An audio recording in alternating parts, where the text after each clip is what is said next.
All right, good evening, Commissioners. Good evening, everyone. We're going to go ahead and call this meeting to order tonight. As we begin the meeting, I'd like to ask you to join me in a moment of silence before we move to Pledge of Allegiance.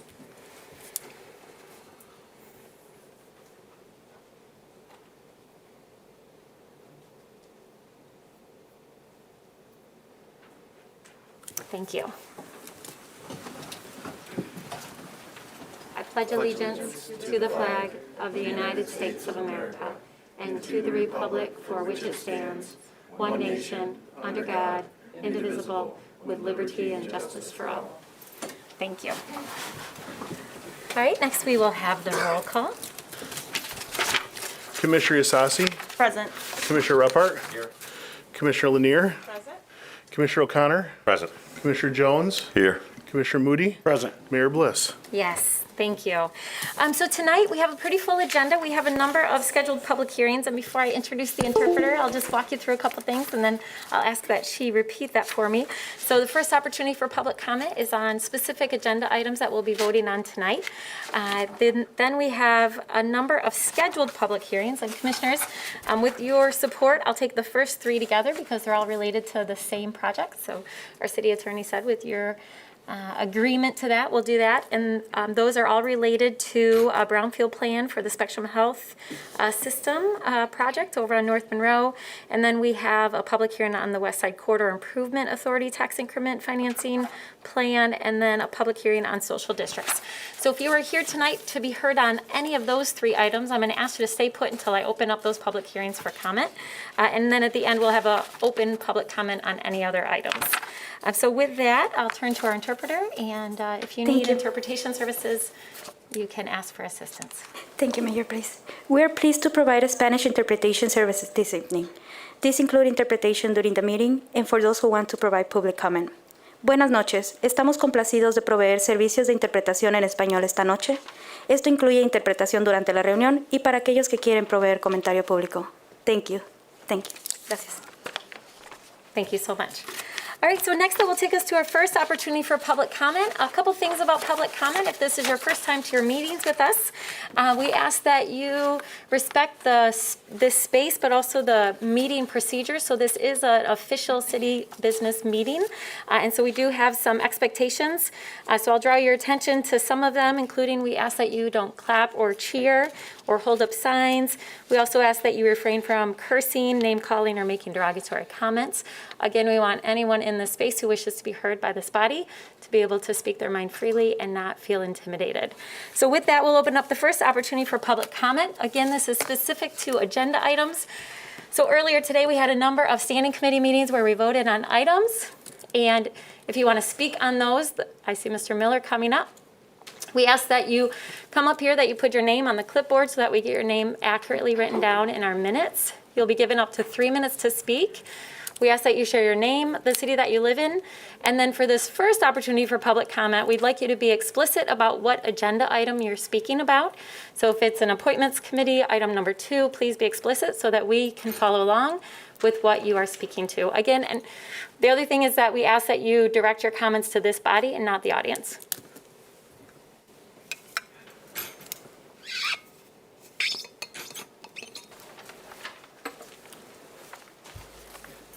Very pleasant good evening, everyone. This is the House of the People, Watchdog reporting. Let's get to work.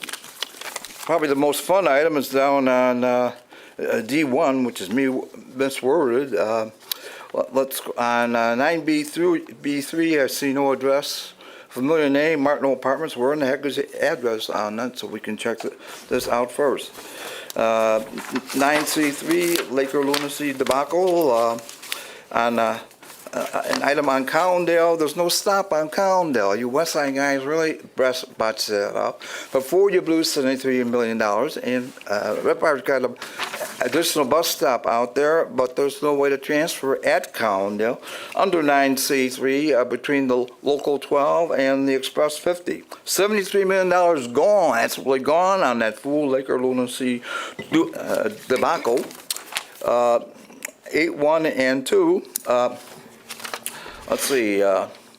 And let's go to 7.1, affordable housing. Housing would be much more affordable if you would ban the illegals to start, bounce the illegals. Mr. Miller, Mr. 8.1 Miller. and 2. Mr. Miller, you know the rules of this space. No derogatory comments. Stop it. Mr. Miller, your time's up. Your time's up. Yes, no, your time's up. No, Mr. Miller, you and I have talked about this before. Your time is up. Your time is up, Mr. Miller. Mr. Miller, your time's up. No more, Mr. Miller.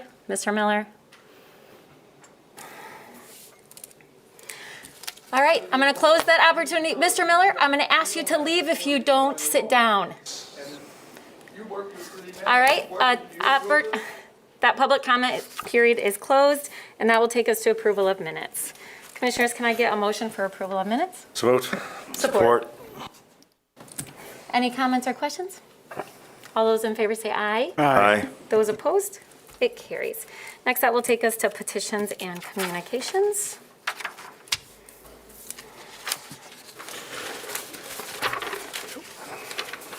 We have 4 items on Yep. petitions and communications. The first one is communications. There were 16 of them received regarding appointments to the Affordable Housing Board. That is received and filed. Communication received from Marina Tiedemann urging City Commission to communicate their opposition to Seoul, Korea's dog meat industry to our sister city, Seoul Gangnam District, South Korea. That's received and filed. Communication received from David Koss expressing opposition to the water rate increases. That's received and filed. And communication from Joshua Verhulst regarding their resignation from the Economic Development Corporation and Brownfield Redevelopment Authority. And that is referred to our Committee on Appointments. All right, next that will take us to reports of city officers. Comptroller's report for the period of November 3, 2021 through November 23, 2021 in the amount of $40,582,582.33. All right, that's received and filed. And Treasurer's report for the period of November 2, 2021 through November 22, 2021. And that is also received and filed. And the city clerk has submitted copies of the General Retirement System Annual Actuarial Valuation for the year ending June 30, 2021. And that's received and filed. All right, next that will take us to our consent agenda. So our consent agenda are items that we voted on earlier today in one of our standing committee meetings where there was unanimous vote. So tonight with one voice vote, we'll adopt those items. Commissioners, can I get a motion for the consent agenda? Moved. All right, moved and supported. Any additional questions or comments? All right, all those in favor say aye. Aye. Those opposed? It carries. All right, next that will take us to ordinances to be adopted, and we have 2 ordinances before us tonight. The first one is the ordinance amending section 4.2 of ordinance 2019-56, new classification, partnerships, and development coordinator. All right, can I get a motion? Moved. Support. All right, moved and supported. Commissioner O'Connor, you want to tell us about this one? Yes, thank you, Mayor. Yeah, this is just a reclassification that had been done by our HR department and approved by Civil Service, just to reclassify the range for these jobs. All right, thank you, Commissioner. Commissioners, any questions or comments? All right, this is a roll call vote tonight. Commissioner Repart, Yes. Commissioner Lanier, Yes. Commissioner Jones, Yes. Commissioner O'Connor, Yes. Commissioner Moody, Yes. Commissioner Sassi, Yes. Mayor Bliss. Yes, and Commissioners, can I get a motion to give this immediate effect? So moved. Support. All those in favor say aye. Aye. Those opposed? It carries. All right, that'll take us to our second ordinance to be adopted tonight. The second ordinance is an ordinance to amend section 4.4 of ordinance 2019-55, range change for parking customer service representative 1 and establishment of a new classification, utilities, operations, and maintenance crew leader. So moved. All right, moved and supported. Commissioner Isasi, you want to tell us about this? Yes, thank you, Mayor. These are just 2 items that we reviewed actually at our last civil service meeting on November 9th.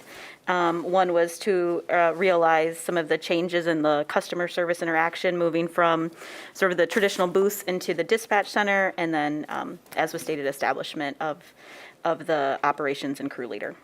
Great. Thank you, Commissioner. Commissioners, any questions or comments about that? All right, seeing none, this is a roll call vote tonight. Commissioner Lanier, Aye. Commissioner Jones, Yes. Commissioner O'Connor, Yes. Commissioner Moody, Yes. Commissioner Sassi, Yes. Commissioner Repart, Yes. Mayor Bliss. Yes, it carries. And can I get a motion to give this immediate effect? So moved. All right, moved and supported. All those in favor say aye. Aye. Those opposed? It carries. All right, Commissioners, that will take us to our scheduled public hearings tonight. So with your support, I'll read the first three. And we have Mr. Klooster here tonight to tell us about these items. And then we'll open it up. I do believe that we have representation from Spectrum here tonight. Alan's here. So I'll read them and open it up, and then we'll turn it to Mr. Klooster and then invite representation from Spectrum Health to join us. So the first one is a public hearing to consider a Brownfield plan amendment for the Spectrum Health System Center for Transformation and Innovation project. And a companion with that is a public hearing on the removal of certain property from the City of Grand Rapids Downtown Development Authority Tax Increment Finance District, and then a public hearing on the removal of certain property from the Smart Zone Local Development Finance Authority Certified Technology Park boundary. So a notice of these three public hearings related to this project have been made pursuant to state law. So we'll have Mr. Klooster tell us about this. We'll invite representation from Spectrum up after that, see if you have any questions, and then we'll open it up for public comment. Thank you, Mayor, and good evening. So I'll give a little more color to all of the specific public hearings in a moment. But briefly, this is obviously a very significant project for the City of Grand Rapids and one that we've been working on for some time with Spectrum Health. CTI will be, CTI, the Center for Transformation and Innovation, which is the project, which is the subject of this public hearing, will be approximately 300,000 square foot campus that consolidates locations currently both inside and outside of the City of Grand Rapids. Spectrum, as you know, is the region's largest employer, employing 31,000 individuals, 15,000 of whom work in the city on a regular basis, and 5,500 of whom are City of Grand Rapids residents. It's approximately a $100 million project that will house 1,800 employees when it's completed. And Mr. Alan Kranzo is here, who's the Director of Strategic Real Estate Initiatives at Spectrum Health. I'm going to hand it over to him to give you a brief overview of the project and the impetus behind it for Spectrum and some details of the construction project. And then I will come back and put more color around the specific public hearings and the application. Okay. Mr. Kranzo? Thank you. Oh, sorry.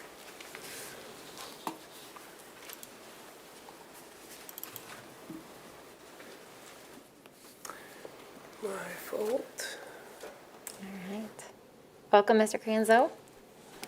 Good evening, Mayor Bliss, and good evening to the rest of the commissioners.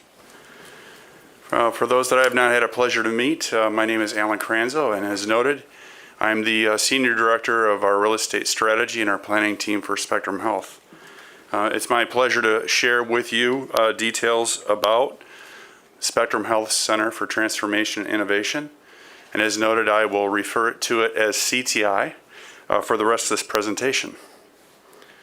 On the very first slide, and just one second, it clearly outlines our goals and objectives and why we are investing $100 million in a new building in North Monroe. There are 6 very distinct goals that clearly outline the business need in terms of why we are investing in this new building. First and foremost is our workplace strategy. And so it is our intent, especially now in the midst of COVID, where over 80% of our staff are currently working from home to be safe. We want to create a flexible and productive workplace environment for our team members so they can come and go throughout the workday and week. And so in the past, we anticipated that every employee had a workspace. And going forward, now that we're working differently, we certainly need a different workplace strategy at Spectrum Health. The second item is really around the continued growth of clinical care, where we need to grow several services at the medical center and on the medical mile and within the greater Grand Rapids community.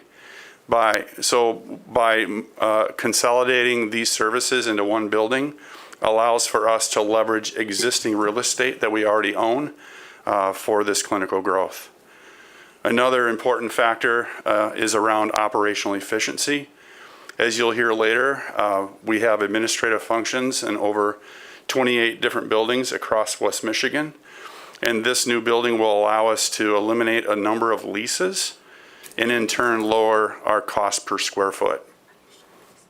A big important factor is this controlled expansion. So as we make that initial investment on a new building, that initial investment will be able to be leveraged over time as we grow over time as a healthcare system. And so this will be a destination for Spectrum Health, for our employees, for other healthcare systems across West Michigan, as well as a destination for our community partners. Obviously, this is a very important factor for our community and for our strategic partners in growing medical and bioscience across the medical mile. So this will create an environment and a platform to align with other strategic partners across the medical mile. And again, just another important aspect is being closely connected with the city and with other leaders and experts that are really at the forefront of innovation in West Michigan and making West Michigan that place of destination across the world. So let's talk a little bit about the site plan and how we intend to make this initial investment. For those that are familiar with the North Monroe area, you will see here in the lower left area, Embassy Suites as a starting point. We are intending to build a new facility just south of Embassy Suites, and we'll build an 8-story, 157,000 square foot building. We will connect that with a 2-story connector bridge, an activation bridge, that will be connected to the existing Brassworks building. It is our intent to modernize Brassworks. In fact, right now we're in the midst of demolition, and that building will be completely modernized. So aside from a retail presence on the first floor where Jimmy John's is located today, the rest of the building will ultimately be all Spectrum Health. And so this campus will be our workplace, not just within the 4 walls of these 2 buildings, but the campus itself will also have a pavilion, which allows our staff a lot of flexibility to work in various areas. We will also provide convenient and access to parking by building 2 new ramps, one connected to the new building and the other one connected or across the street where the old manufacturing plant used to be. This site will also allow a tremendous amount of growth. We own approximately 10 acres in this particular area, and so this is where the controlled expansion comes into play. So when you think about this North Monroe area, Spectrum Health CTI development does really fit well into our long-term strategy in developing and expanding the medical mile. Again, CTI will essentially expand the medical mile to the north and grow other programs that are also on the medical mile today. I also want to mention that we believe it will accelerate the river development and parkland along the Grand River, and that will be a tremendous amenity for Spectrum Health and for others in the community. It should also be noted that we have engaged with our neighbors in the North Monroe area, including the North Monroe Business Association and the Belknap neighborhood, among other individual neighbors in that area. I also want to let you know that we will also be very careful in our larger strategy to expand or have other potential partnership opportunities with mixed use developers to assure that we have the appropriate amenities for the community and for other workers who will call this place their home. And we'll continue to partner with the city to identify the most appropriate development opportunities for this area. So I don't know if you want to open it up for questions right now, or I'll turn it back to Jono to finish the presentation. All right, let me see. Commissioners, any questions specifically for Alan? I do. Commissioner Moody, did you have your hand up? Yep, thank you.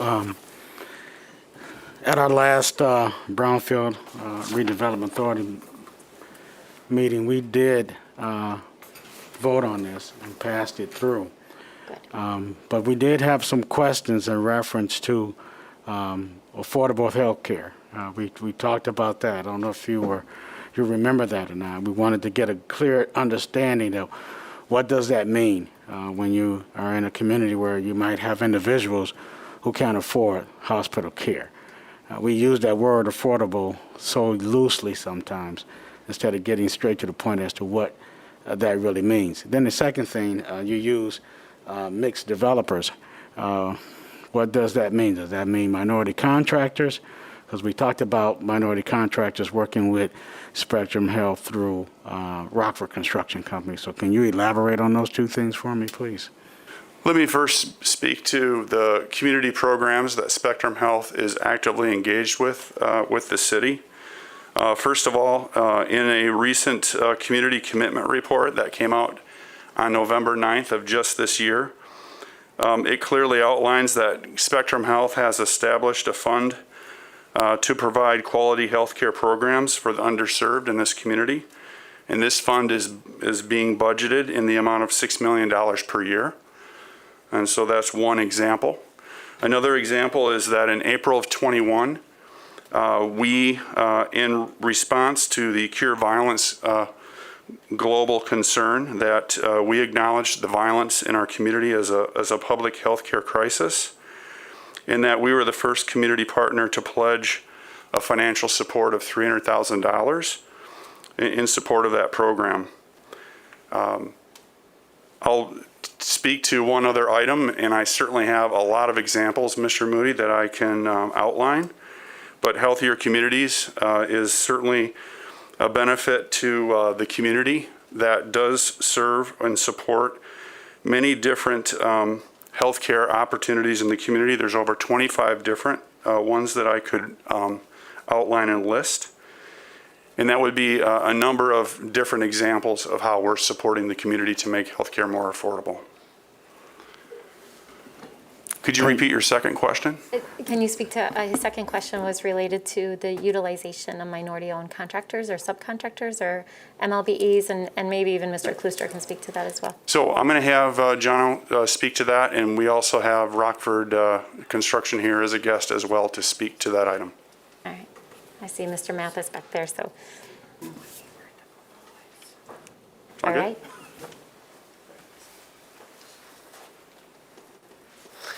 Okay, so so there are 3 public hearings tonight, and they're all related. So 2 of them are related to removing properties from various TIF districts. The reason for those actions being recommended to you is to effectuate the Brownfield support for this project. So when we have overlapping tax increment finance districts, aligning those in the right way is important to making the incentive work. And so for the Downtown Development Authority, they have recommended to you, their board has recommended to you removing a portion of 710 Monroe, which is the Embassy Suites Hotel, from the DDA TIF district. And the Smart Zone Local Development Finance Authority has recommended to you removing several parcels, including the same portion of the hotel, all of the property being developed by Spectrum as part of the CTI, and several other parcels that are no longer prudent to remain inside of the Smart Zone. If those properties are removed, then the Brownfield Authority can move forward with its support for the project. And so this is a little bit of a unique approach in that Spectrum has submitted a revised Brownfield Plan amendment that incorporates and references previously approved projects. Those projects include 538 Bond, which was the initial Icon on Bond project, the 601 Bond address, which is the 15-story apartment building that was completed in 2019, and then the 710 Monroe, the Embassy Suites Hotel. And so this Brownfield Plan amendment now sort of replaces all of those previous amendments and rolls everything into one. It describes the Spectrum CTI project and adds about $22 million of Brownfield eligible activity costs. We do expect that about $16 million of that will be reimbursed to Spectrum over 21 years. And so it's hard to see through the glass here. The project, I'll do my best. So the project then as was described, consolidates various operations, including the ones you see there: medical group operations, finance, quality and safety, human resources, and risk and compliance, all the non-patient-facing operations for Spectrum. It consolidates 18 locations, 15 that are inside of Grand Rapids, and importantly, 3 that are not in Grand Rapids. Those 3 that are outside of Grand Rapids, the result of that will be 350 jobs coming to Grand Rapids that are currently not inside the city. And that average wage for those jobs is in excess of $30 an hour. And that translates to an estimated $220,000 of new city income taxes per year. And then to address the question Commissioner Moody asked, an important one, and important in all the work that we do in economic development, is working with Spectrum on our shared commitment to ensure that there is equitable access to opportunity for a diverse group of contractors to perform on this project. When we proposed and began implementing the inclusion plan, that's a part of all of our incentive programs, we were transparent that every project is different. This project, we've arrived at a commitment of $7.1 million. As a reference point, in all of our previous applications, which we feel are very successful, the total commitment to date has been about $6 million. And so this more than doubles that in a single project. That is broken down by $4 million anticipated to be contracted with minority-owned contractors, 1.6 with women-owned contractors, and 1.5 million with micro-local contractors. I will address your question, Commissioner Moody, and if you have any follow-ups, we'll be happy to respond as necessary. This project is obviously, the construction is quite different than, for instance, a 4-story wood-framed apartment building. And it involves several scopes of work that take up a significant portion of the budget, for which there are no local minority women-owned or micro-local contractors that can commercially perform the task. And so there are large portions of the project that we agree with Rockford that cannot be performed by local contractors in this target list. And so that, by its very nature, shrinks the opportunity that's available.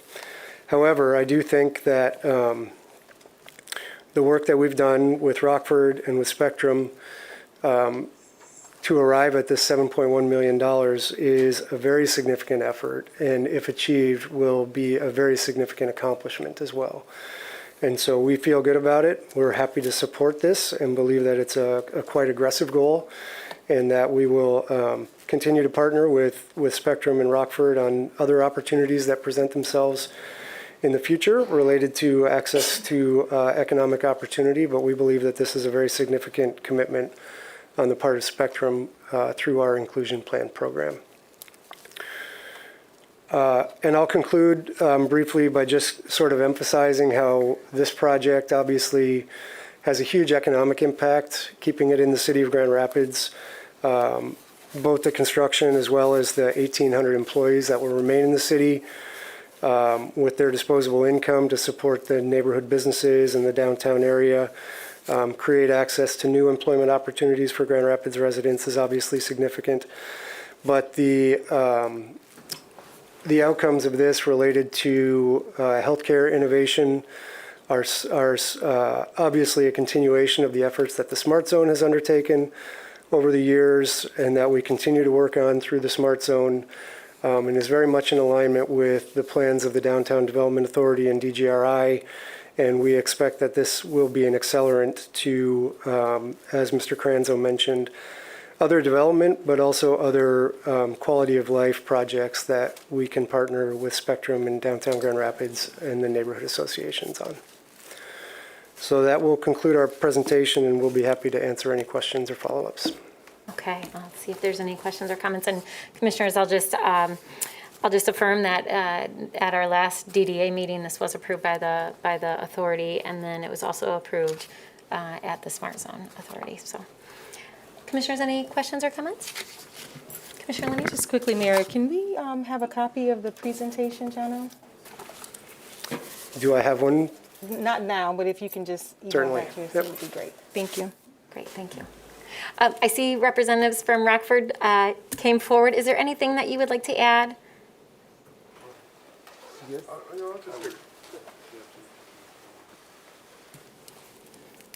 Thank you. Good evening, Mayor and Commissioners and leadership. So my name is Brad Mathis. I'm our Vice President for Community Development and Inclusion at Rockford Construction. And I'd just like to say that, one, we are just really excited about the opportunity of working with Spectrum Health and also ultimately working with the community on this project. We know that to some extent there's never enough that can be done, but we do feel confident that we've maximized the amount of participation. I think many of you all know that Rockford has been involved with our commitment to WMBE, particularly women, black, brown contractors. We take it very seriously. We've been very successful at tracking our outcomes, both in terms of dollars spent as well as boots on the ground.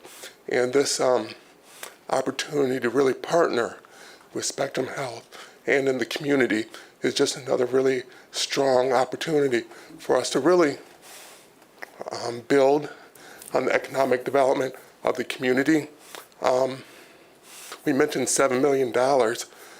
When you look at the overall project, it doesn't always seem like a huge amount, but I can tell you from working with so many of these minority contractors very intimately, I talk to many of them almost once every 2 weeks. It's a big deal in terms of what it means for their businesses and their overall growth. So we're excited to be part of it. We appreciate the commitment that the city has with the economic inclusion plan. This is our second time working on one of those plans, and it's really moving our community in the right direction. So we thank you for that. Thank you, Mr. Mathis. Appreciate that. All right, Commissioner Isasi, and then we'll open it up for public comment. Thank you. Thanks for the presentation. I know you shared about some of the other authorities, and I know I have the opportunity to go, not all the time, to the North Monroe Business Association meetings, and I know there's been a lot of engagement there, so thank you for that work. I did want to just ask a question about sort of overall mobility, and obviously I saw the 2 parking structures, but any other thoughts about how we can be collaborative as it relates to the number of people coming into this area, which is very positive for a number of the businesses that you talked about and existing businesses, but just additional plans. I know obviously a lot of other studies going into that, but how can we utilize and connect to our dash services and other pieces? I know Spectrum has been committed to providing staff members with rapid transport passes if they'd like. So I know you have that commitment, but if you could talk a little bit more about just overall mobility plans, that'd be great. Thank you. Sounds great. Thank you. That's a great question. So we obviously promote alternate transportation, and we have a number of employees that do take advantage of that.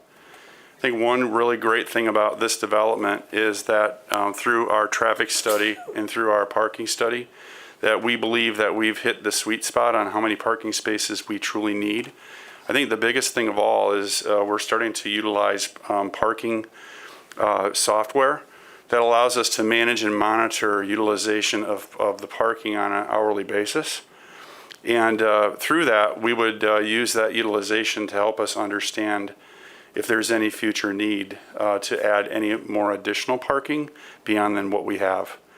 Another element that I want to mention through partnership with the city that we just did recently conduct a mobility study that takes a look at pedestrian movement and vehicular movement. And that study included the medical mile as well as North Monroe. So these 2 areas really work hand in hand because we do have caregivers and workers that will navigate between these 2 buildings. And we certainly want to create a path for walking in between the 2 campuses, whereas today they may go in the car. So other programs that the city is looking at, like the Switchback Project and others, we are actively engaged in that work, and we are really interested in hearing about how we can allow for our community to find different ways of navigating this community without having to hop in their car and park. So those are a number of examples that we're really actively engaged in at this time. Thank you. All right. So with that, I'll open it up. So if you are here tonight to be heard on this public hearing, you're welcome to come forward. Again, we ask that you share your name, the city that you live in, and we'll give you up to 3 minutes to speak.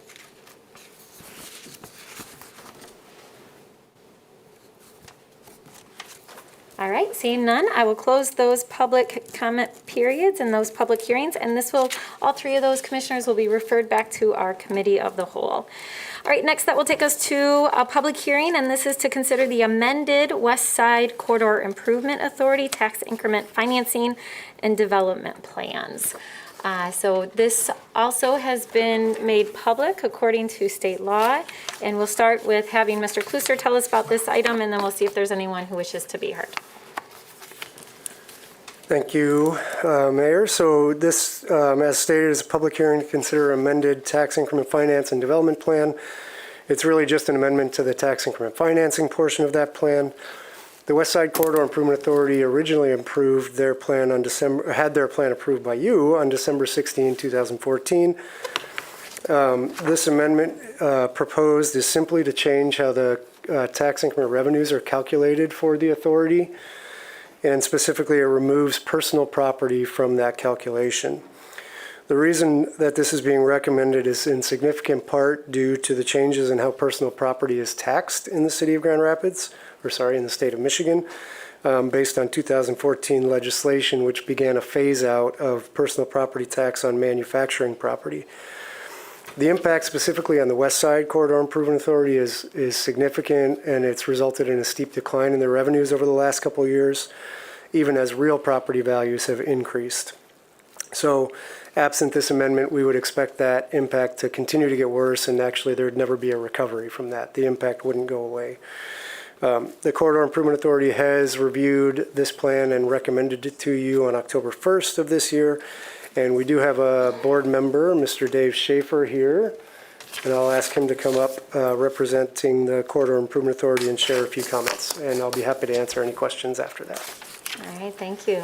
Welcome, Commissioner. Is this the first time you've been in our chamber since you left? It looks different from this side, yeah. So thank you all, and again, thank you so much for your service.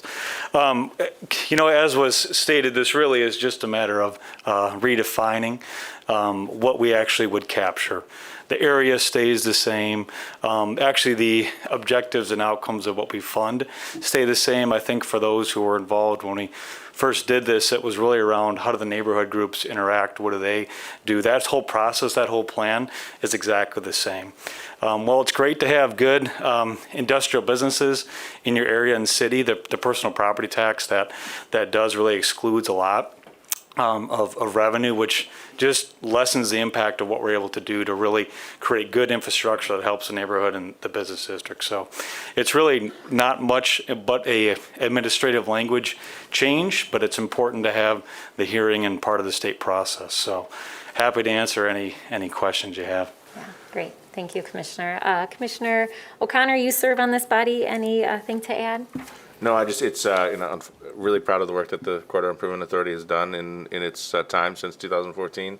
We just had our meeting last week, and we're able to review all the projects we've done in the last year, and it's really quite significant the amount of businesses and impact we've had throughout the entirety of the West Side, and just fixing this problem sooner than later is important so that we can continue to invest in quality outcomes for the neighborhood. Yeah, thank you. Commissioners, any questions? Commissioner Lanier? I'd just like to say thank you, Commissioner, for joining us this evening and sharing this. I can remember when we voted to approve back in 2014 this SID, and so I'm appreciative that you guys are still doing the work, staying the course, and you're still committed to seeing the follow through of the goals that was set before that body. And so thank you for bringing this back so that we can figure out a way to get more revenue to the Corridor Improvement District Authority. Thank you. Yeah, thanks, Commissioner. Time goes by fast, doesn't it? Oof. Yeah.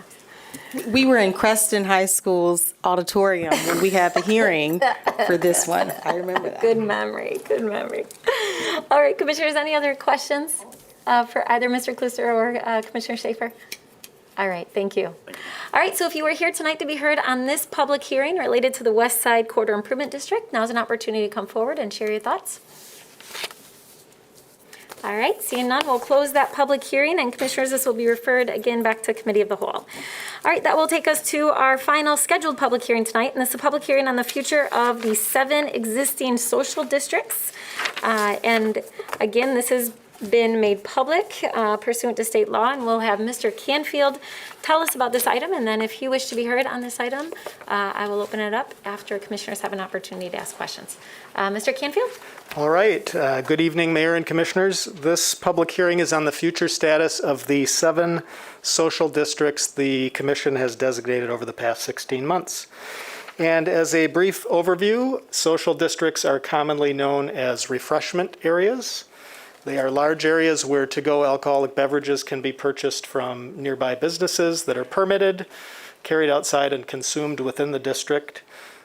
They were enabled by a new state law during the middle of last year, and they are not the same as social zones, although the two concepts can be confusing and sometimes interchanged, but social zones are outdoor seating areas that the city previously authorized under longstanding policies.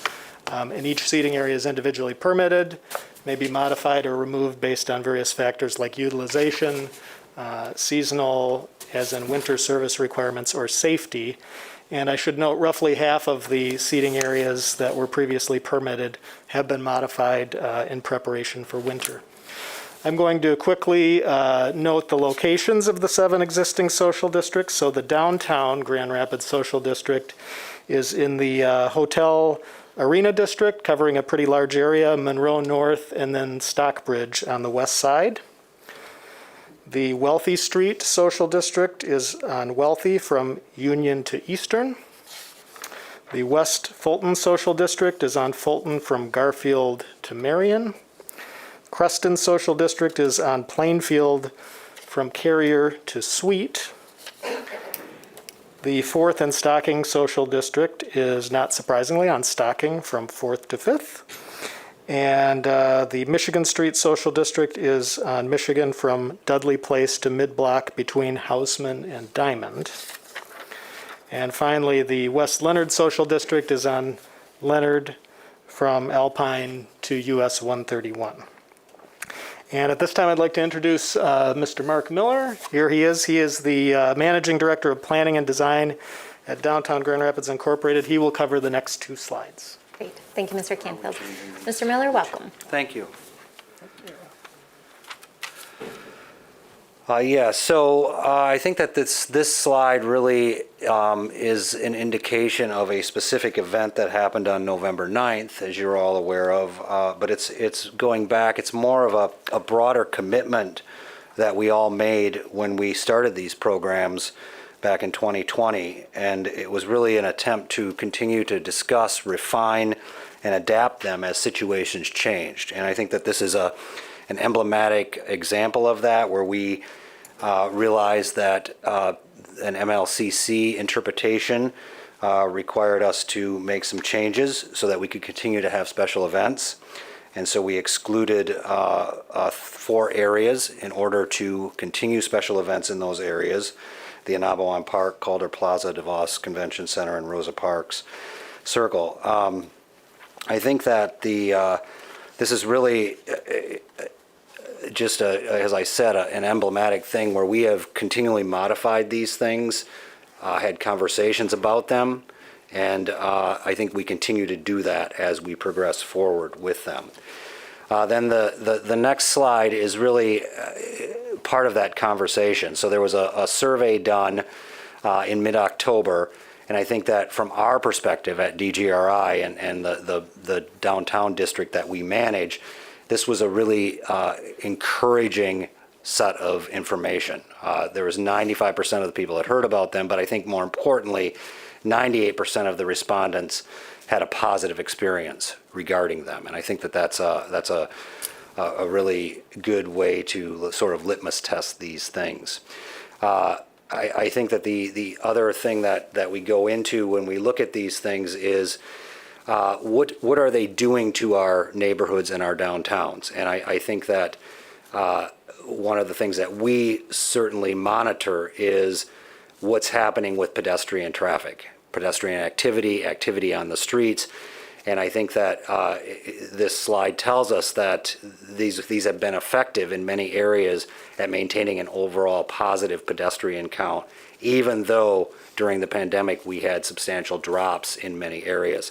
So I think the part that's highlighted here is traffic on Ionia and Oaks more than doubled during this initial deployment of this initiative. And then I think that we have talked to various businesses, so you can see one of the quotes. I'm not going to read it to you, but I think that it is similar to many of the other things that we've heard anecdotally from businesses.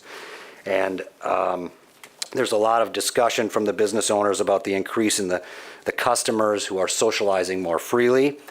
They also, one person told us that it encourages their guests to expand and try other venues because they're in an area and they can sort of meander to another area.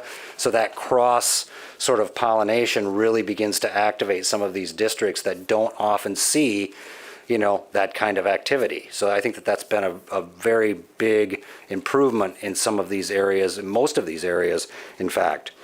And then I think the last thing I'll mention, besides these anecdotal conversations that we've had with business owners, we at DGRI, because we are managing this fairly large district, we get a lot of inquiries from cities in the state of Michigan, asking us for advice, how we did it, what are some pitfalls, what things we would do to make recommendations to them.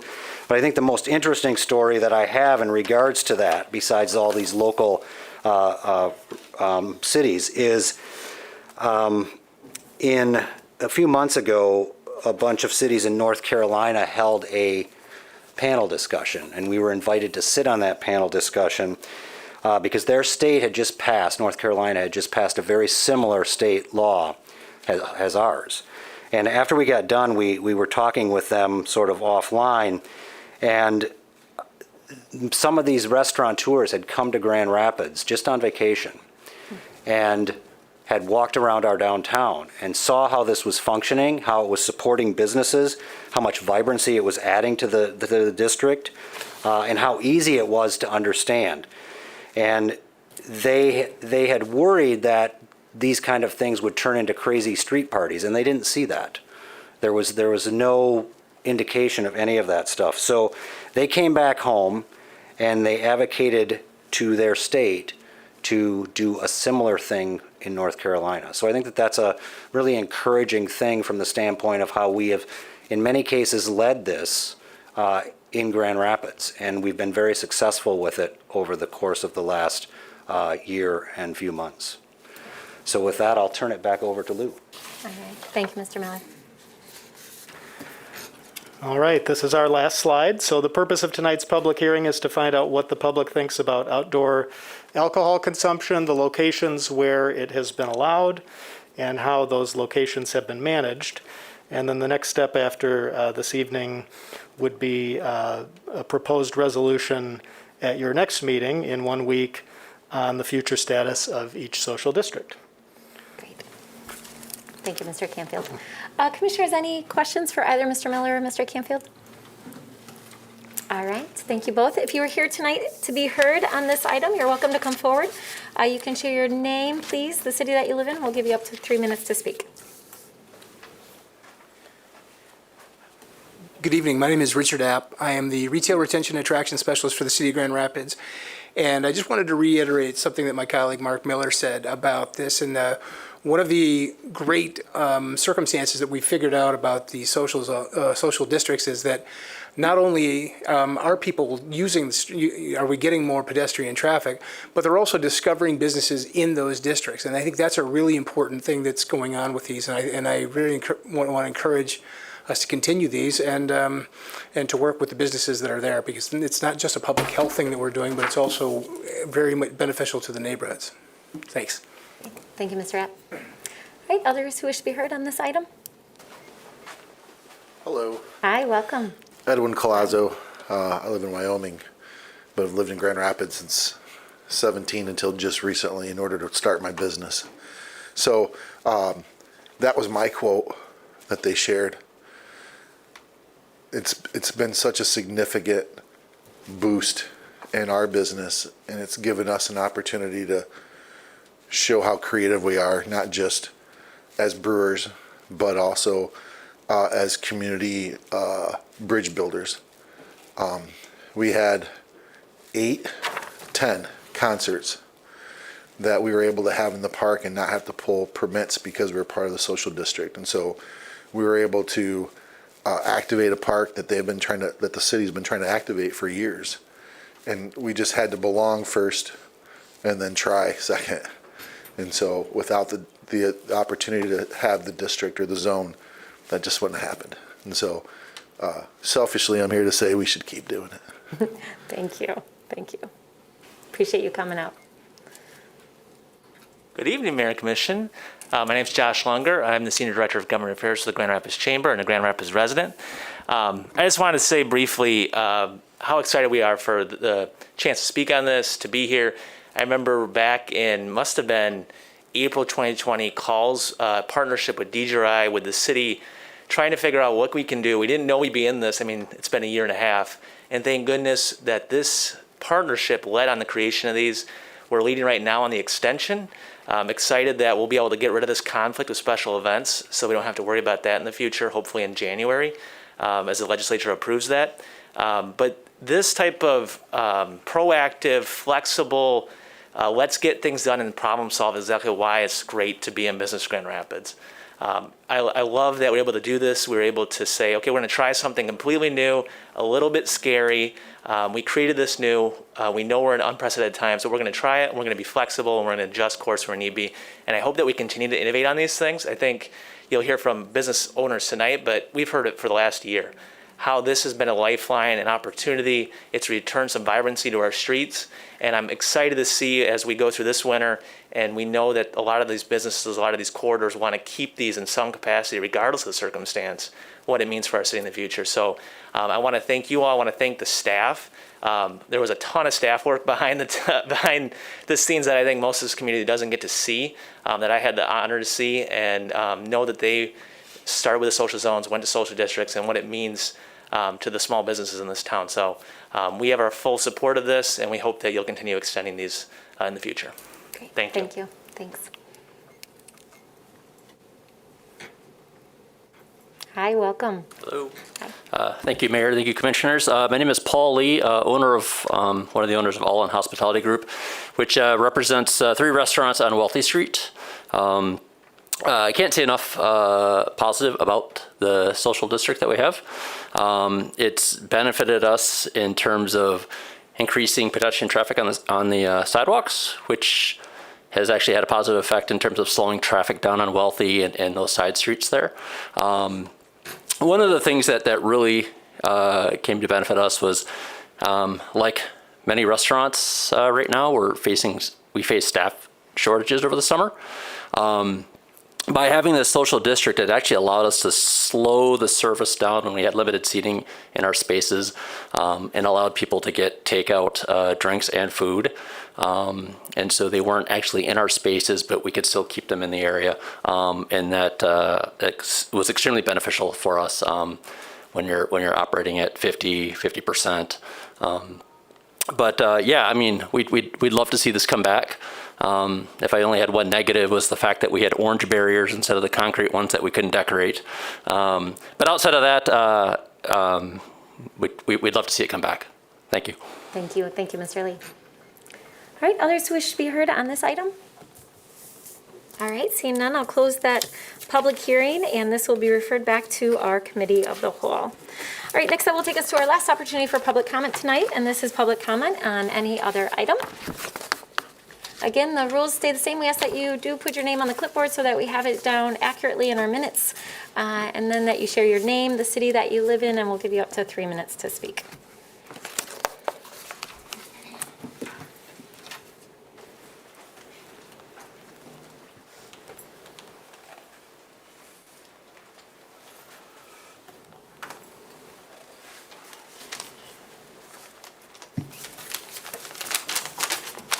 Hi, welcome.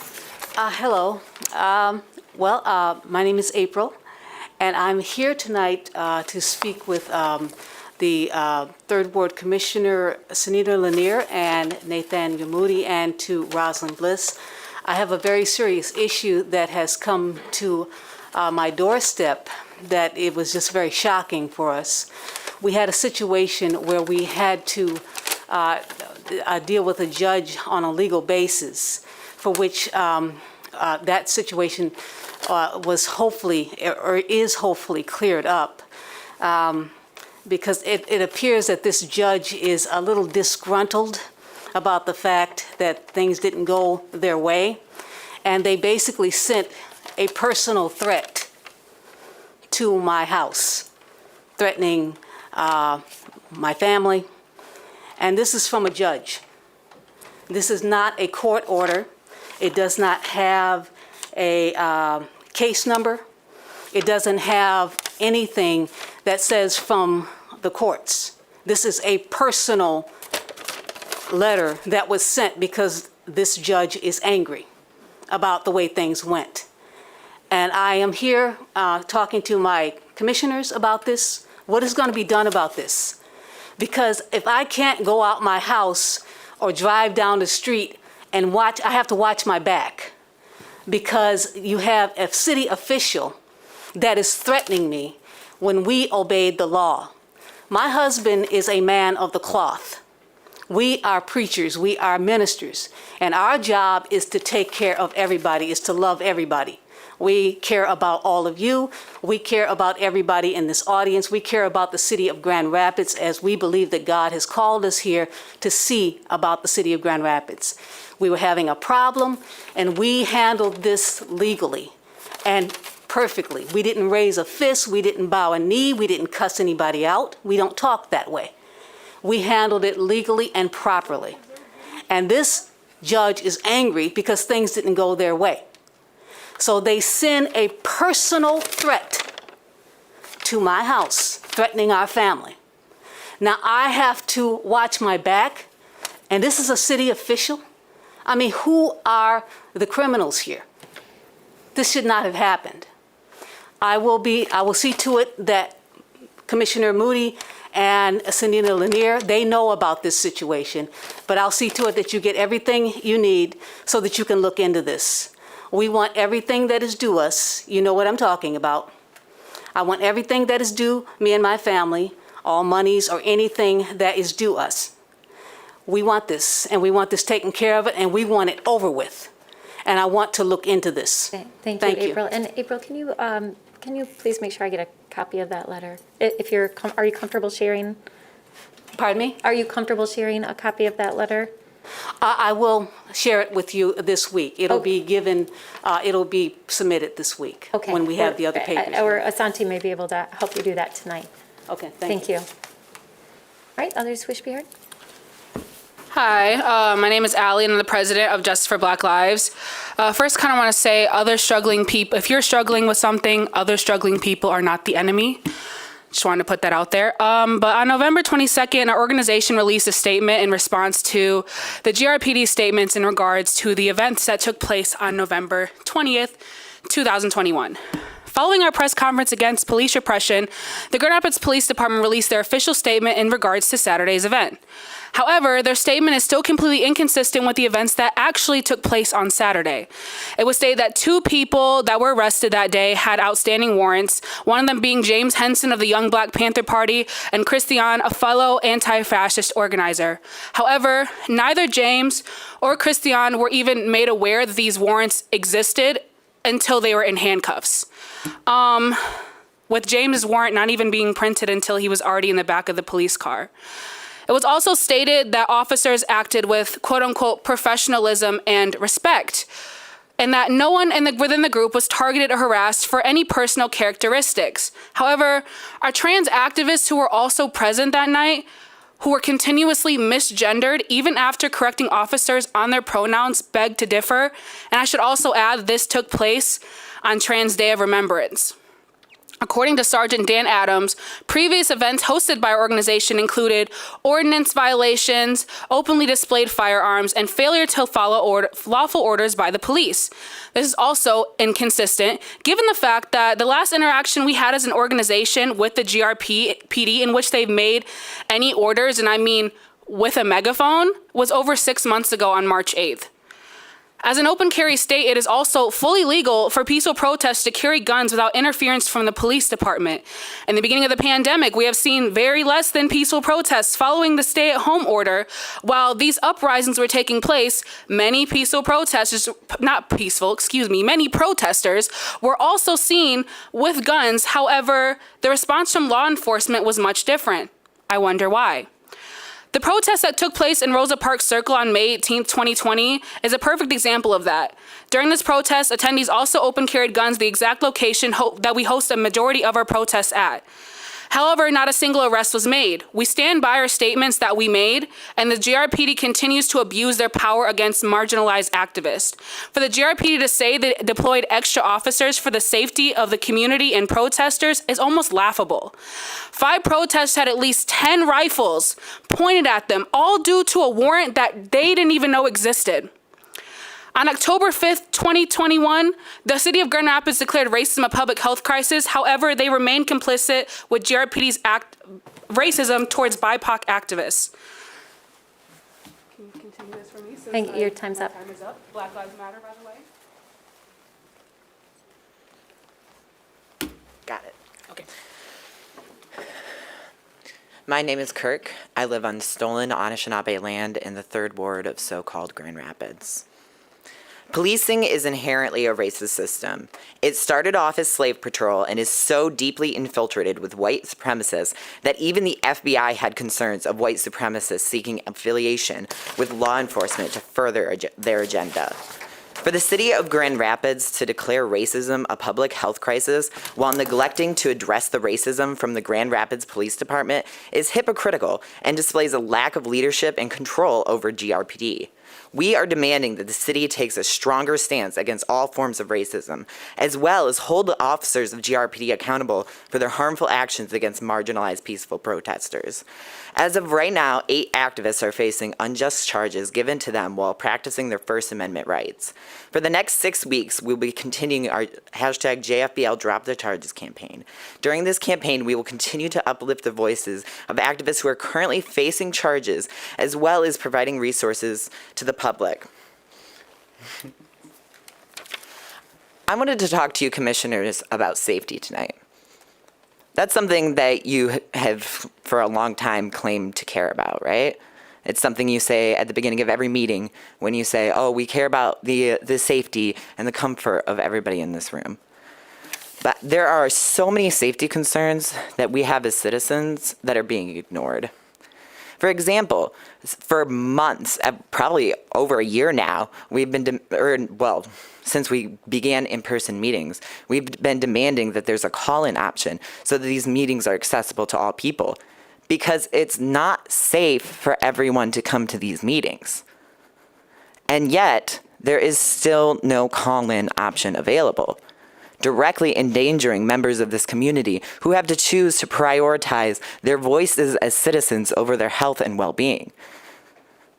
Not only is it an issue because of the inherent ableism in not allowing someone to participate virtually, it's also dangerous to even get here. There's no salt on those sidewalks out there, and we were walking in. If anyone has mobility issues, they're at increased risk of falling because of that. And they can't call in because you will not allow it. You are not making that an option for the safety of everyone. And speaking of the ableism that you have perpetuated here, I was very concerned during this entire hearing because I was trying to focus and pay attention to what people were speaking. I was trying to, understand all of the things that were up before the committee for voting on, and I understood almost none of it. I'm a person with 2 college degrees. If I, someone who has been incredibly privileged to receive that amount of education, can't understand the basic meetings, then what about everybody else? Justice for Black Lives. Thanks.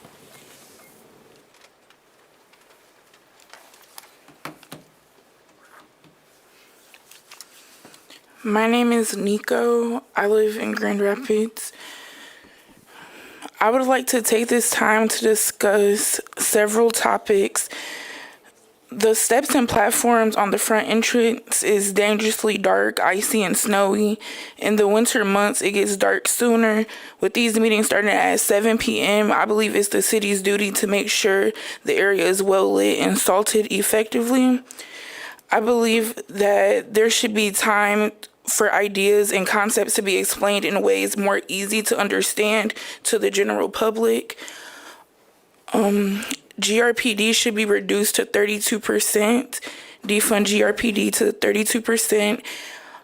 Also, there is a climate emergency, and it has been declared a climate crisis, yet no steps have been taken in order to reduce the effect that our city has on the environment.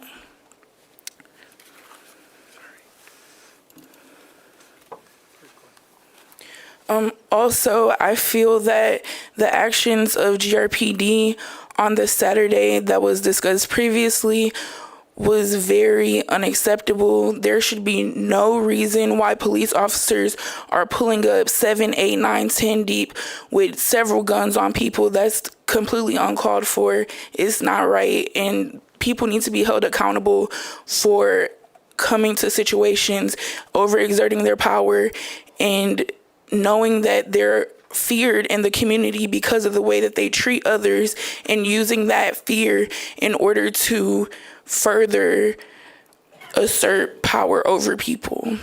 Thank you. Thank you. All right, others wish to be heard? Hello, my name is Sol. I live in Grand Rapids. I wanted to say that we should be defunding GRPD to the mandated 32%. Funding police in any capacity is investing in maintaining white supremacy and colonization. We must actively divest from these harmful colonial structures and invest and reallocate funding into our communities, focusing on real crime prevention and safety that prioritizes access to resources such as housing, education, healthcare, both physical and mental health, and other basic human needs. I also want to state that we should be holding our officers accountable in the same way that doctors have malpractice insurance and can be held accountable for those actions. We should be doing that for our officers, and I don't know why that isn't even a thing, because it seems pretty much like common sense to do. I also want to demand that we drop charges against peaceful protesters who do not deserve any of the trauma and the prolonged I don't know. The city is a complete joke, and the double standards that we see here employed onto our Black and brown community, employed onto protesters, and then we see complete other treatment towards either white activists, white protesters, and white supremacist groups. I also want to say that we need to make these meetings accessible. Not everyone can come here for a whole number of reasons, and if you want to hear from the community, you would eliminate that barrier. I also want to say that we should be declaring the climate crisis as also an emergency, and that we should have some actions and steps taken to back that up. Black Lives Matter. Thank you. Thank you. All right, others wish to be heard? Hello, my name is DeAndre Jones. First of all, I'd like to say I want to give my condolences to the families lost their lives in Oxford. Just because I was a kid who brought a gun to school. Years ago, I was the kid who brought the gun to East Kenwood High School, so you could still look up my articles online. And it's just been crazy, but as my life just turned around, like I just recently got asked by the juvenile detention to come speak to the kids and speak about my story. So I just really want to be able to help kids reduce violence and teach them conflict resolution skills, just because I believe that could have been definitely avoided if schools and people actually take signs serious. And I just know how it is to have people look at you like you're a danger and then changing your life around. It's easier said than done. Also, Link Up is having a coat giveaway. It's called the Share the Warmth giveaway. It's for hats, gloves, throwaway blankets, and more. That's December 18th at 10 a.m. to 1 p.m. You actually have to register for that. So if you know somebody that's homeless or somebody that may need a coat or anything, please sign them up, because somebody may not, they may be able to walk to Link Up, but they may not have a phone or some way to be able to get those items, because it's going to be cold and a lot of people may not have shelter, but I know people would rather have a coat if they had anything. I got a very durable coat, so I know how it is, and I've been to Alaska, so I know how it is to be in a very cold environment. I don't even really know what to say, man. This is crazy. But also, I want to shout out to Nature's Relief. It's a medical cannabis company that's going to be opening up in the First Ward. I was there with them through the whole planning process. If you actually go inside that building, I'm to actually help them provide the architect. So I actually watch me give community feedback and being involved in the cannabis space because I'm a cannabis lover. I love smoking cannabis, and I actually got to see this, the interior be designed, and I was a part of that. So if you happen to go in that, just know that DeAndre Jones was actually helped build that interior in there. Also, I really just don't know what to say. It's crazy, but I'm gonna definitely keep my time going. But it's just crazy, man, just because I'm just really excited. But I just really hope that y'all use these community resources. Also, the participatory budgeting process. I posted that on my Facebook. You can get on my Facebook. I do post wild things on myself regardless of who I'm around.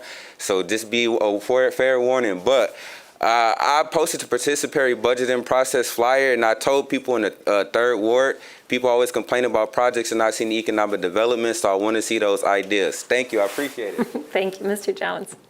Thank you. Others who wish to be heard? Good evening, commissioners and the mayor, Mr. Washington. It's been a while since I've been here, and I'm so glad to be participating again in city commission meetings. My name is Jolanda Howe. I live in the Creston neighborhood in the 2nd Ward of Grand Rapids. I'm part of Grand Rapids Homes for All, a group concerned about a group of concerned residents advocating for equitable access to quality, affordable housing for all residents. I'm here to speak about a couple of issues. First being the Affordable Housing Fund, which has the potential to do incredible things in our city, bring about new ideas, new ways to invest, and new priorities for development.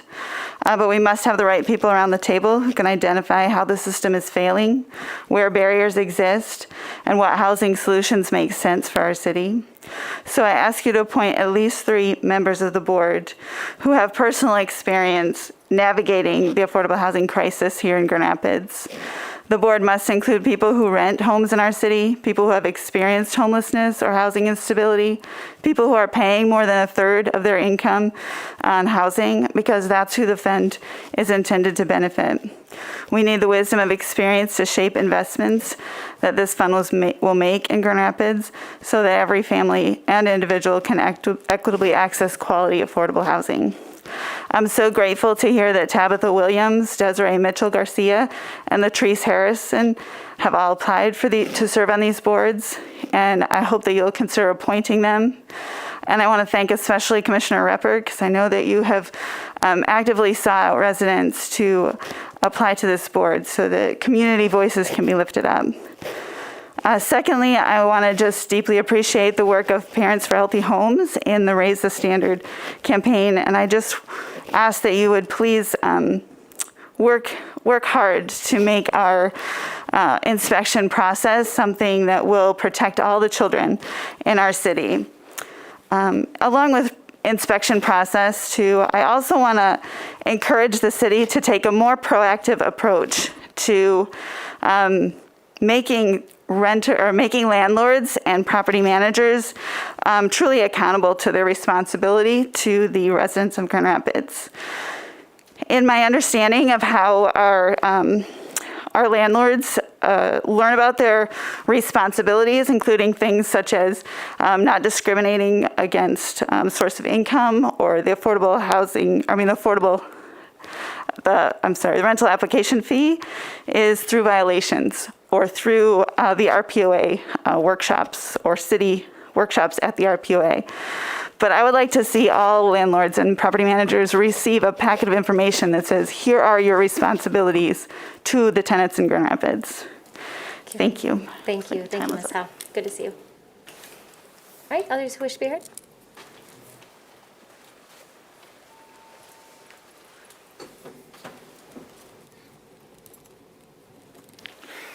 My name is Donnie. and I'm the Vice President of Justice for Black Lives. I'm a local organizer, protester, and I would like to demand that all charges be dropped. I want to start these statements with all charges be dropped against protesters. It is our First Amendment right to go out and protest however we choose. It is our First Amendment right to go out and protest. I would also like to demand to defund GRPD to the mandated 32% on police budget. I would like to say that just because GRPD is constantly being caught by the public not doing and properly utilizing the resources that you give them each year by the money that you give them, the limitless money. Right now it's at $56.4 million, but it's set to be at a higher cost. Only for GRPD to improperly use the resources that you give them by brutalizing peaceful protesters, brutalizing the black and brown people of our community of all ages. I would like to reinstate the statement of making this meeting more accessible to everybody. Again, as a couple people have already said, making it more accessible by calling in, making it more accessible to hear from the public, because this is our 3 minutes of time. This is our time for you all to hear what our problems are. If you don't make that accessible to the community, I find it highly offensive to have a participatory budget that doesn't involve the community. It only involves hand-selected people that you want to hear from. We also have problems. We are a part of the community. I've lived here for 29 years. I will be heard.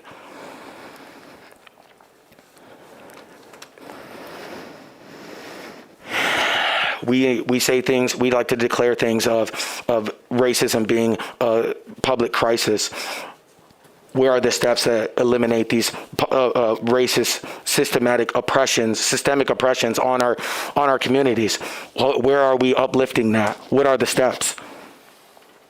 We say things like climate control and trying to be the best at climate control, but we don't actually take those steps either.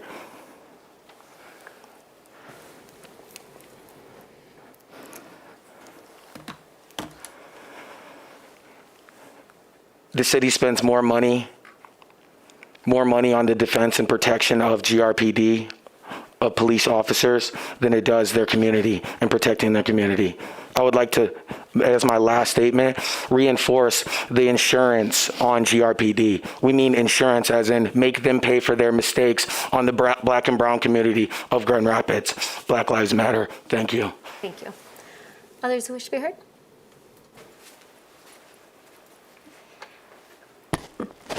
I'm Casey Thompson from the 3rd Ward. I'd like to respond to some things that I've heard said about us during these meetings. First of all, we're not children. I have several children of my own, as well as children who I have guardianship of. We're not children, we are raising the next generation. We're not uneducated. I personally went to college for early childhood education and business management and ultimately cosmetology. We're not unemployed. I own my own local business. It's well and thriving, and it took more education than the Grand Rapids Police Department.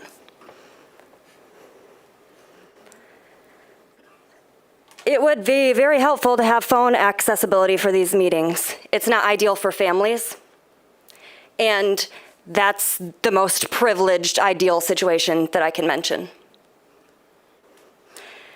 We aren't here for you to listen to us. We watch you drink Mountain Dew and swish it around in your mouth. We watch you itch, scratch, sleep. We're actually here so that our voices can be recorded on public record. Things that have come from that, the insurance specialist from DHS contacted me after the first time that I brought up the initial idea of police paying for their own liability insurance.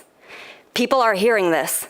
Just last week, there was a person who came, and it was her very first time ever coming to one of these meetings because of the meetings that she's been watching on TV. We are here not for, it's beyond a conversation between us anymore. We're just here for our voices to be wrote down, actually beyond you. We understand that you're not listening. We don't listen when you talk either. We play things like name the shiny shape on Washington's forehead. It's like it's a game to you, it's a game to us. When it was virtual, we did watch Lanier's bun disappear and reappear on the green screen. It's hard to take you seriously because you come up with things like Cure the Violence program. Then you have them have a meeting and they come up here and I see 5 or 6 felons in front of me, some of whom are still on parole. So they're not allowed to be with each other, correct? They're not allowed to have weapons. And then they come up here and state that when crime happens in their community, they go address it. So if they're not supposed to be together, they are completely unarmed. Why are we giving more money to the Grand Rapids Police Department so that they can militarize weapons, they can have tactical gear, and all this self-protection? It's just not making a lot of sense. So you'll see me every week, as well as my family, until you make it accessible. Everything that my children say is not scripted, it's not practiced, it's completely authentic. So here they are. Defund GRPD. All right, others who wish to be heard?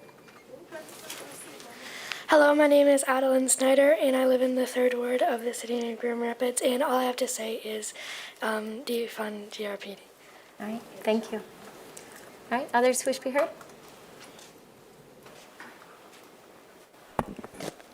I find it weird that how GRPD, I'm Bella, and do I have to say my last name? And I live in Grand Rapids, and I find it weird that police have so much money and all this stuff to buy, like chest plates, like all that armor and everything, but my teacher has to buy her own supplies for this class. She has to buy her own supplies.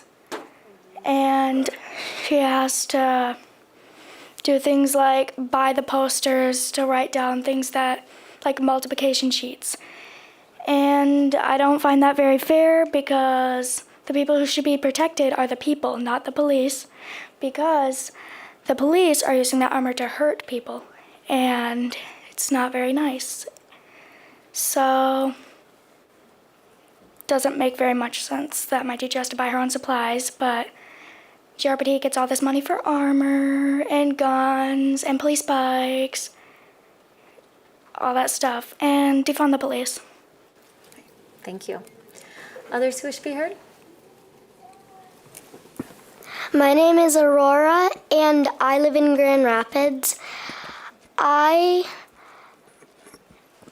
just have to say that it confuses me that there are many people coming here and continuously every week saying the same thing because you will not listen. It's not about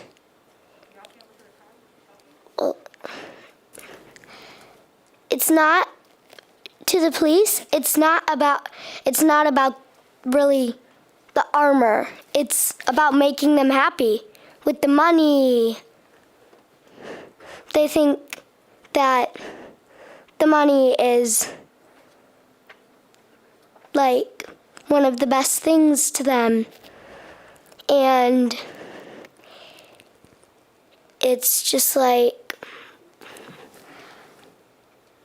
I have a question to ask. Does it make them feel happy killing black people, hurting black people? Does it make them happy? I'm not sure, but it probably does. Defund the police, Black Lives Matter. Thank you. Others who wish to be heard?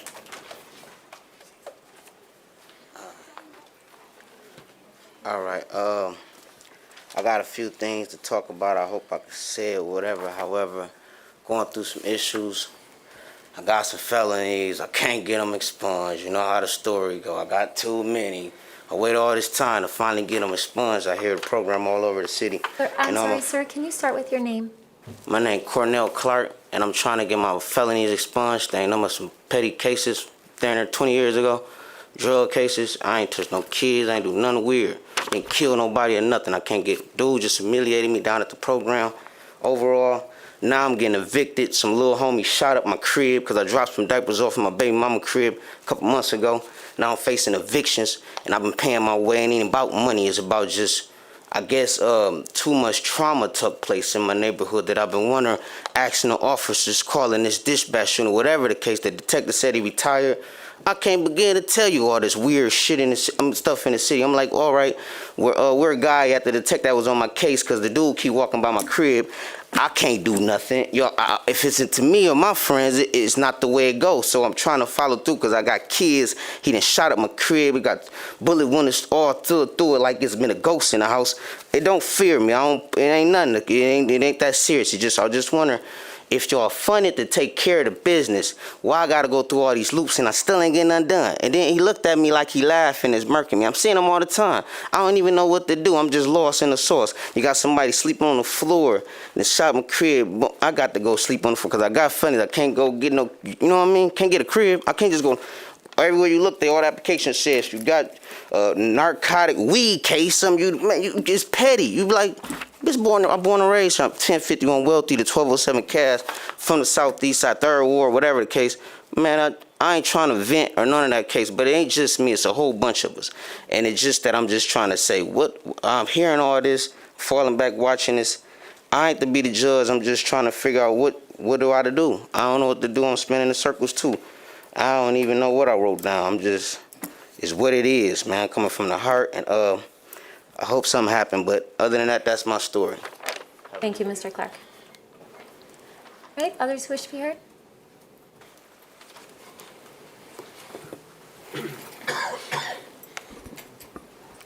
Hi, I'm Mark. I'm from Grand Rapids.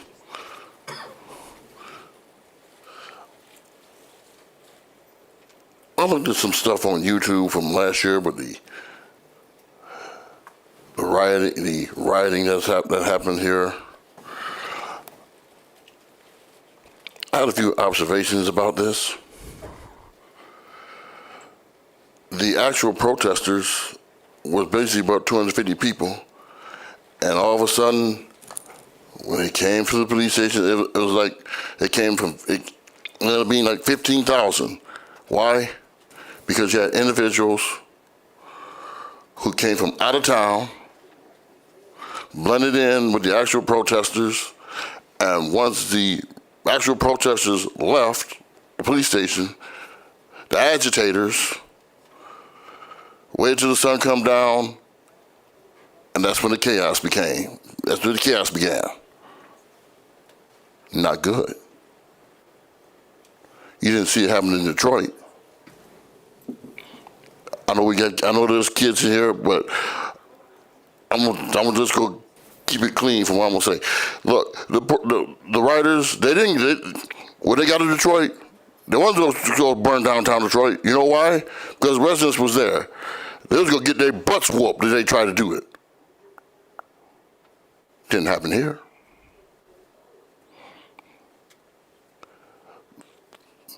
Next time, if something happens like this, if there's a similar rally, the actual protesters should send people out and write down license plate numbers on vehicles from out of state. Because I guarantee you, this is what happened in Kenosha, Wisconsin. The murder who got away with murder Kyle Rittenhouse. People from Utah, Colorado, Wyoming, Idaho. They didn't go to Wisconsin to visit Wisconsin. They were there for one thing, to wreak havoc. Now, in closing, I want the FBI to remove J. Edgar Hoover's name from that building. The George Wallace's name removed from that tunnel in Mobile, Alabama. Because racism, a public health crisis, it's been a public health crisis since the dawning of time. And trust me, I've seen racism before. I've seen racism all over the country. Not good. Thank you. Thank you. Others wish to be heard?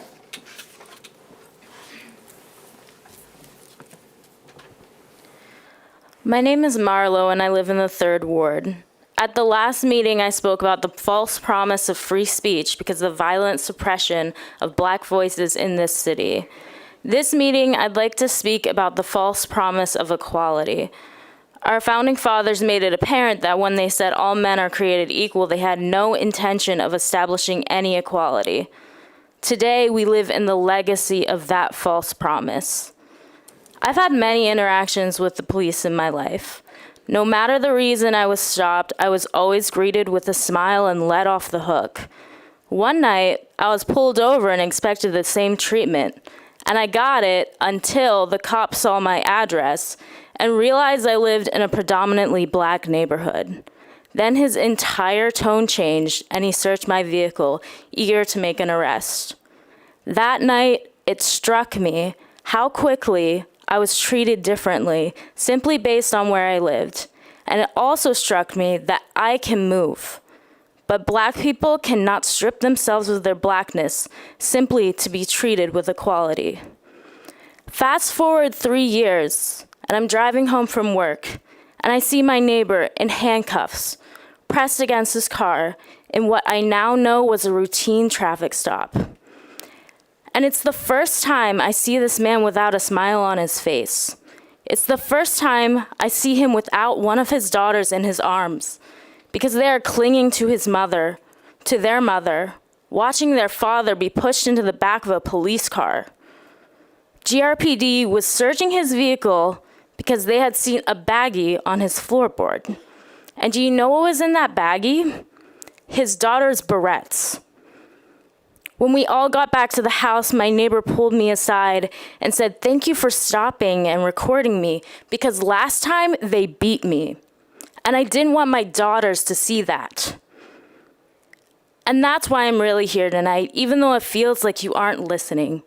After all, wasn't it your God that said to love your neighbor? My neighbors have to live with the fear of being beat, the fear of being killed by the police in the streets, and even in their homes. And that is the reality of the false promise of equality in America. And every time you open your mouths to say that you're addressing racism in this city, but fail to hold GRPD accountable, you participate in this false promise. Every time you say that racism is a public health crisis, but refuse to give resources to the Black community instead of the police, you participate in this false promise. And the only way to even come close to making this right is to listen to the activists that this city is charging with felonies and misdemeanors. Black Lives Matter. Thank you. Thank you.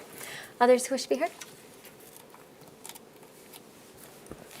Hi, I am Ariana, and I live on the 3rd Ward of Grand Rapids. I have a few things I want to talk about today. One of them is something that one of my siblings also addressed: the fact that our teachers have to supply our school supplies so that the Grand Rapids Police can have more armor and more weapons.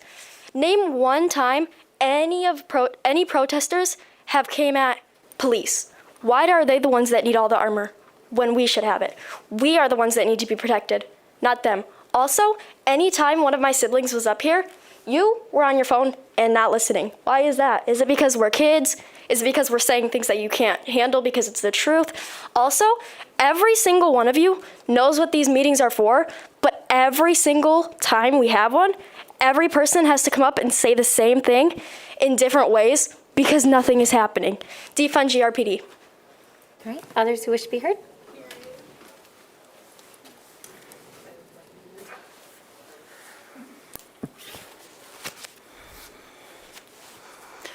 Hello, my name is Cindy Hicks. I live at 1049 Sheldon Avenue Southeast. What was one time the 3rd Ward, now it's the 1st. So I'd love to hear from Mr. John O'Connor, since I called over 6 weeks ago. I'd love to hear a phone call back. I'm really grateful today for the children that came to speak up, because my child still suffers from police violence from what she saw happen to her father on our front doorstep.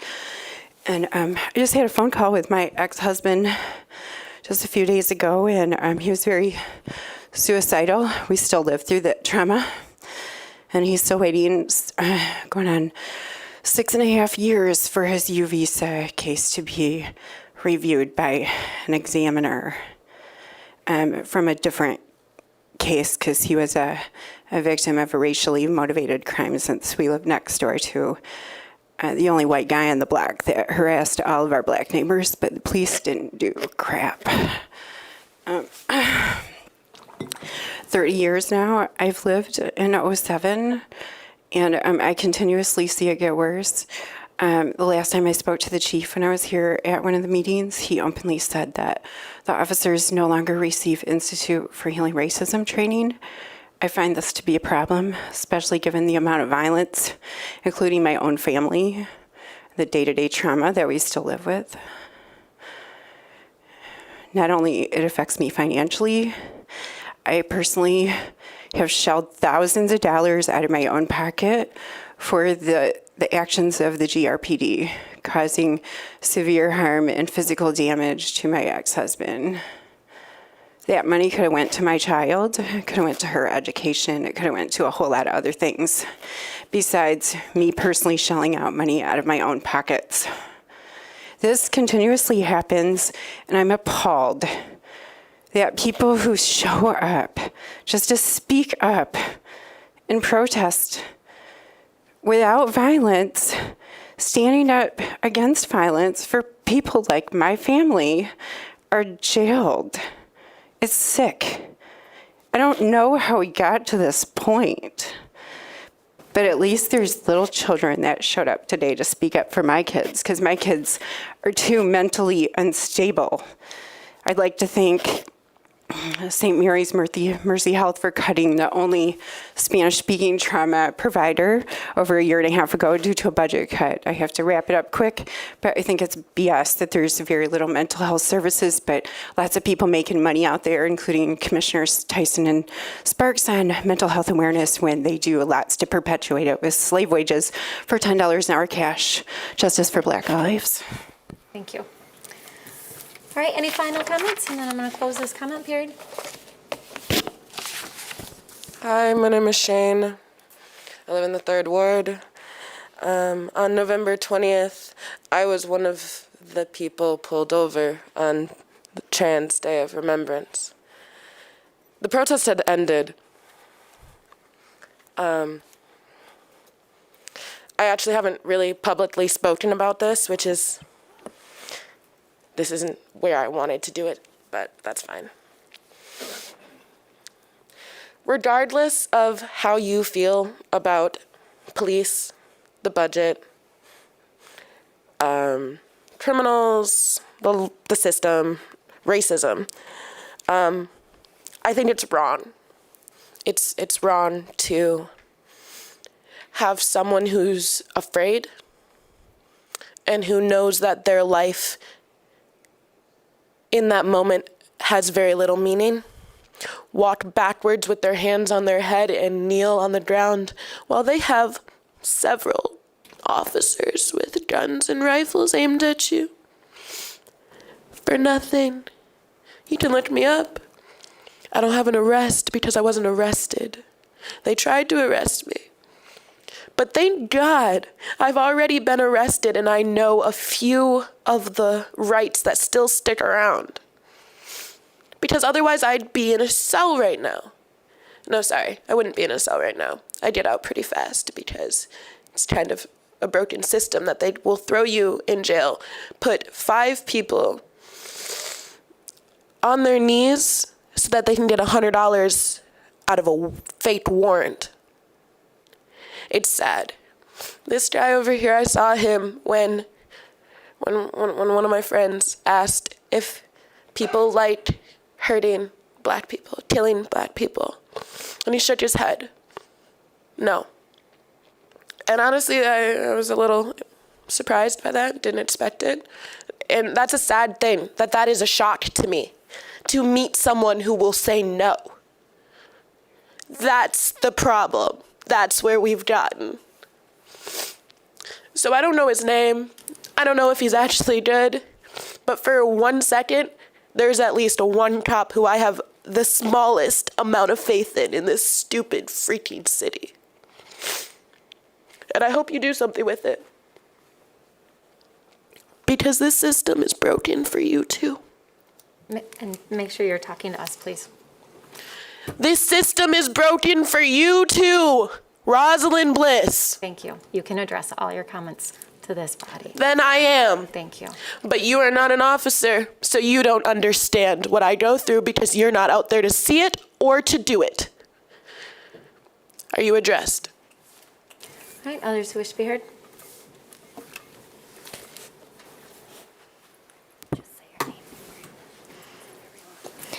My name is Brooklyn, and I live in the 3rd Ward, and all I want to say is defund GRPD.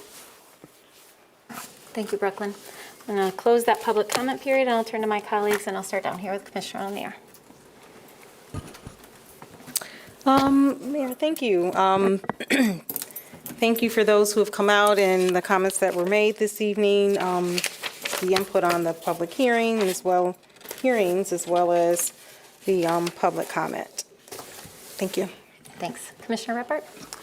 Yeah, thanks everybody. I want to give a thanks to Brandon Davis and his office for all your work on that surveillance policy as well as to the NAACP. I'm excited for those changes, and I know that it was a lot of work. And I'm also grateful to Assistant City Manager Doug Matthews, who spent some time with Commissioner Isasi and I today talking about participatory budgeting, and Jeremiah Grassi also gave me some time as well to discuss some things that are important to me. So I'm grateful for the work of the staff, and I do want to remind people, I know we're all tired of talking about COVID, but it is continuing to be present in our communities, so please do everything you can to be safe. Thanks. Commissioner Isasi? Thank you, Mayor. Echo my thanks today for the presentation from Mr. Davis and the collaboration that went into that policy review. I look forward to it coming before our committee of the whole again. Last week, Commissioner Lanier and I had a chance to go to the graduation for the Drive for Success program that is a project to help individuals to be able to receive their driver's license for young people in partnership with the GRPD, Boys and Girls Club, and with our SAFE Task Force. So there was a number of students, and I'm just appreciative of looking at some of those pieces that might be preventing people from school or for employment opportunities. So that was nice to attend. We talked a bit about our corridor improvements authorities, and I would agree with Commissioner O'Connor.